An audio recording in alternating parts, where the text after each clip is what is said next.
Nagbabala si Pangulong Duterte sa sino mang mananakit sa mga pare, obispo at imam. Siya raw ang makakalaban ng sino mang gagawa nito. Nakatutok si Joseph Moro.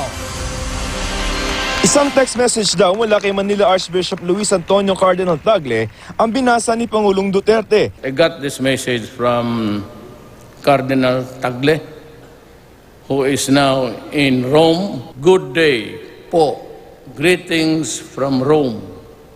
I was informed that Bishop David, ngayon sa Caloocan na mayabang utro rin, some priests got death threats from someone claiming to be working for the president's family.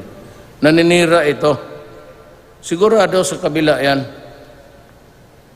Just to let you know, baka may naninira. Thanks. We pray. Kaya ang Pangulo nagbabala sa mga kakanti sa mga parit obispo. Ang sagot ko ganito, iyang aming away ko sa Katoliko, amin lang yan personal. Kayong mga adik, huwag ninyong tutuhanin yung pukpukin yung mga bisyap pati kardinal. Hindi yan sila kasali sa rokos, political rokos. Ako, I was just responding. Sinagot ko lang yung sabi ng pare, mamatay ako. Pero huwag ninyong patayin talaga yung mga obispo pati pare. It is not allowed. Yung mga imam, yung mga tablik dyan, pag ginawa mo yan sa kanila, ako mismo ang kalaban mo at ako ang ihirit sa iyo kasi ginagawa ninyo yan para siraan mo.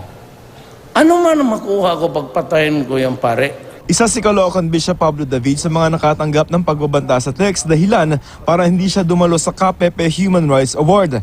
Kaya ang kanya ng katatandang kapatid si Professor Randy David ang dumalo sa awarding.